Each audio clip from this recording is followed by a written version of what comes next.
Hi, I'm Rachel Hill, and I am doing this live to shed some light for, Autism Awareness Month is April, but however, it is every month for me.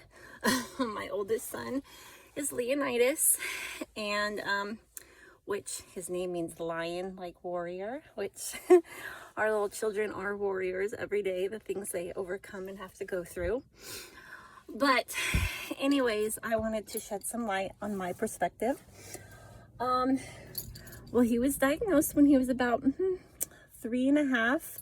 We first were observed through EPU, aka One Call for Kids, and they were a godsend. They helped send out all the referrals, the referral to the school to set up the IEP and get him in the PALS program, which a PALS program is a special program where they have trained ABA aides and staff, and each child usually has an aide for themselves plus the head teacher.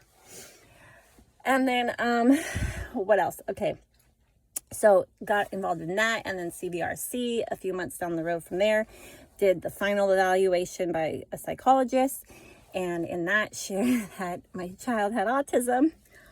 And when that happened, it was really hard and emotional because, one, being a mother, and two, him being my first child, and also when he had his first IEP, seeing his developmental level at when he was about 3.5, like the highest developmental level, he was about 18 months, which was kind of a shock to the stomach because, one, I was an early educator. I had read to him all the time and played 4-time things with him, so I was like, what on earth? So that was hard. And so anyways, it's such a struggle. And then earlier on, before we found out he had autism, there was some signs. He would all of a sudden get really upset with sudden loud noises. And he would have these extreme, excessive meltdowns about things. And we're like, oh my God, where did that come from? It was like, whoo. So, and then we eventually found out. But anyway, so there's a lot of emotions when it comes to this. Good, bad, angry, sad. Obviously, there's the anger of like, why is this happening? Why do we have to go through this? Why is everything so hard to get set up and the help and people to listen to you? And sometimes people who look at you and you're like, they don't understand, that's hard. Sometimes you can even get angry at God. And like, why did you equip me with this? Am I able to do this? And then there's the emotions of and the fear when they try to hurt themselves or harm themselves or escape. And then there's the over extreme joy when they accomplish things. Like say if they're not very verbal, which sometimes my child isn't very verbal. He has an AAC device which helps him. And I remember shortly when he was in preschool, picking him up, he said, "Hi, Mom," and it just made me cry. And then there's the emotions when like they're doing better and then all of a sudden they just have this whoosh. You're like, oh my God, what's going on? And then what else is there? Oh, the joys when a big joy that just makes my heart just want to burst is when I hear my baby in the car, especially in the car, but other places too, when he's worshiping, when he's singing his little heart out. He loves music so much, everything about music. He's got a keen ear, like with the piano, like no joke. We got him a keyboard and like right away, he knew the position of the fingers. I was like, what? He hadn't seen anything. I hadn't showed him yet. I was like, wow, that was amazing. And even before he had autism, we had this little iPad I played during the day, or no, whatever the little thingies used to be that you play music on. and he'd be humming something. I'm like, I know what that is. And I would go back and find it, and he'd get the biggest grin on his face when I found the song. But yeah, that brings me so much joy. And it's funny because you use different parts of your brain versus when you communicate versus when you cry. And usually, like, if you're not very developed in your language or verbal abilities, you can be more articulate when it comes to music. And I've noticed that with Leo, so that's pretty awesome. And then, of course, when they go pee in the potty, because that's a hard thing to do, training your child in that. And then when you see them interact, because obviously they have a hard time with social interactions.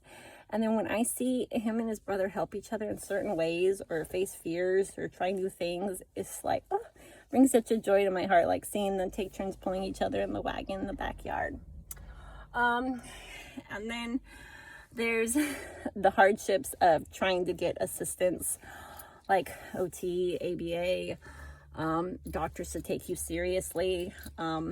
These last few weeks have been, or few months, have been really hard with school and ABA, like extreme behaviors and extreme SIBs, which is self-injurious behaviors, like banging his head, biting himself, pulling his hair, that kind of stuff.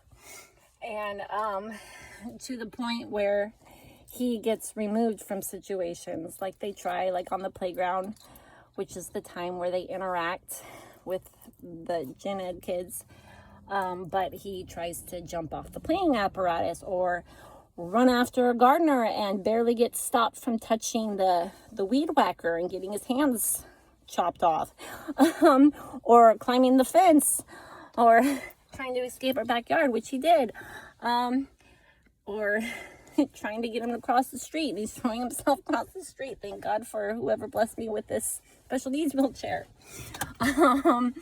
And so those constant fears and struggles, and then not being able to understand when there is something that he needs, or if he's in pain or whatever, that's heartbreaking. And then trying to just navigate with what to do and everything, like right now, medicine wise, because I'm like, okay, the pros and cons. I'm like, yes, there's this little con and it's scarier than all scariness, but I'm like, God, would this pro outweigh everything to help my child stay safe and help him not have so many SIBs, self-injurious behaviors? Because there's the scare of this head banging thing. If he does it too hard, he can go blind. And then, but then the pros, like, this can maybe help him focus and interact and keep himself safe. So there's the constant things that we go through, and then plus obviously the things our childs go through, because for example, I had seen this video where, like, noises, you just go walking through the mall, like, yeah, no deal, but no, to them it's like nails on a chalkboard. And at the same time, you're in the middle of an airport on the ground with the planes taking off, and you know, people screaming, like all this all at once. I'm like, holy cow, that would be intense. But yeah, so anyway, so that's my journey. And when he does have his services, it does seem to help. Right now he's without ABA until they can get insurance to cover an extra person in the room with him. We should be starting up OT again. And thank God for his school system, because, you know, there's moments where I'm afraid, like, oh, are they going to drop him because the way he's acting? And for insurance, when they help pay for things that could keep your child safe, like this big old beastly car seat back there. That was a hard process where they're like, well, what's the importance of you needing this? Well, I don't want my child to escape while I'm driving, or sit in my lap while I'm driving, or jump out the car. But that car seat locks him in place. But anyways, that's my journey. And also, I am so blessed to be a part of these groups on Facebook.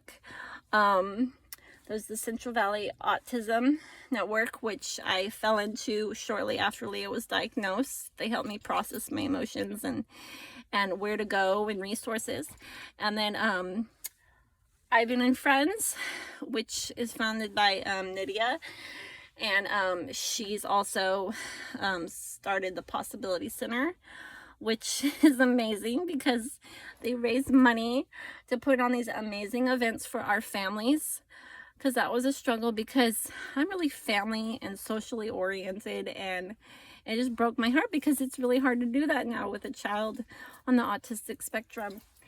And you can go to a place where you're accepted and loved, and you have a platform that you can truly share your emotions and the joys and the highs and the lows that you're going through. And you can bawl like a hot mess, and they get it because they're there with you. And that is such a godsend, and I am so lucky for those groups and the ladies in them.